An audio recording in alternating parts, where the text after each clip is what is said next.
Hello everyone, আজকে আমি বানাতে চলেছি আম পোড়া আমের শরবত। বরমশাই আমটা পুড়িয়ে এনে বলছে যে আমাকে এটা বানিয়ে দিতে হবে। যেমন কথা তেমন কাজ, চলো তাহলে বানিয়ে নিই। সব কিছু গুছিয়ে নিয়েছি, এবার আস্তে আস্তে করে বানিয়ে নিই। আজ তো আমি বরমশাইকে একদম তাক লাগিয়ে দেব। এবার আমি ঝটপট করে শুরু করে দিই। এই যে আমগুলো ছাড়িয়ে নিচ্ছি, এবার জলের উপরে আম সহ আমের পাল্পগুলো দিয়ে দেবো। দিয়ে ভালো করে আমি ওটাকে চটকে নেব। চটকে চটকে ওর পাল্পটাকে পুরো বের করে দিতে হবে, তবেই তো আসল টেস্টটা বেরাবে, তাই না বলো?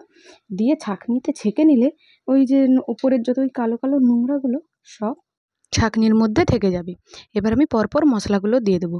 ওই যে দেখছো জলজিরাটাই প্রথমে দিলাম, তারপর সামান্য একটু বিট নুন, তারপর সাদা লবণ ওইটা একটু দিয়ে দিলাম। পুরো চিনিটা দিয়ে বরফের টুকরোগুলো মিশিয়ে নেব। এবার আস্তে আস্তে করে ওটাকে গুলাতে হবে, গুলিয়ে গুলিয়ে পুরো আইসগুলোকে মিলিয়ে দিতে হবে ওই শরবতের মধ্যে। তাহলে শরবতটাও ঠান্ডা হয়ে যাবে, সমস্ত মশলাটাও ওই শরবতের মধ্যে মিশে যাবে, তারপরেই সবগুলো টেস্ট বোঝা যাবে। আমি এবার বরমশাইকে দিয়ে রিভিউটা নিয়ে নিই। আহ কি খুশি, এটা দেখেই শান্তি।